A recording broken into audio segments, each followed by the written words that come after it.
En 58, c'est par rapport à la Constitution, c'est par rapport à quel texte exactement? Eh bien, c'est sous 58 où l'article 375 du Code civil a été créé tel qu'il existe à peu près. Et on est passé de avant, c'était si le parent ne pouvait plus gérer son enfant, eh bien, il pouvait le confier à l'administration pour le mettre dans des établissements super merveilleux comme correction, etc. Bon. Et là, il y a eu un basculement. Tout d'un coup, eh ben, ils se sont autorisés à voler les enfants. Voilà, ils se sont autorisés à voler les enfants, alors qu'en droit français, c'est impossible. Si le parent est maltraitant, c'est lui qu'on punit. Et l'enfant, qui est la victime prétendue de maltraitance, eh ben, on ne le punit pas. On le laisse dans sa famille, dans son environnement, etc.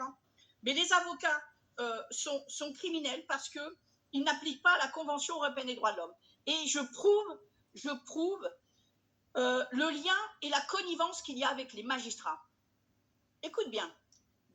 Dans la Convention européenne des droits de l'homme, il y a l'article 6.3 et 6.3c, etc., qui parlent des droits de la défense et qui permet à tout citoyen européen, depuis 1953, de se défendre seul, sans avocat, devant toutes les juridictions. D'accord ? Et ça a été ratifié par la France en 73-74.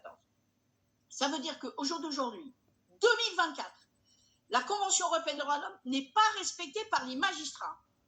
Elle n'est pas respectée par les magistrats. Pourquoi ?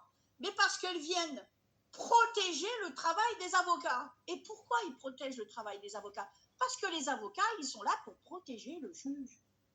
Manipuler leurs clients, donnez-moi votre argent, donnez-moi votre dossier, je vais voir ce que je vais faire, vous allez voir, ça va bien se passer. Hein, on la connaît déjà, celle-là. Et puis, devant le magistrat, l'avocat, il ne fait pas son travail, il récupère son oseille, il dit, oh, ben, et puis s'il fait un petit peu son travail, il dira, oh, ben, j'ai pas eu de chance. Mais c'est pas une histoire de chance, t'appliques le droit. Là, j'étais dans une audience où le père, la mère et l'enfant n'ont pas été entendus devant le juge pour enfants, et l'avocat en cour d'appel, qui ne dit pas, article à la juge, qui ne dit pas, article 1184 du Code de procédure civile, quand le père ou la mère ou l'enfant ne sont pas entendus, l'enfant est rendu immédiatement. La seule chose que cet avocat avait à dire, c'était ça. Il reprend un texte de loi. Il ne l'a pas fait.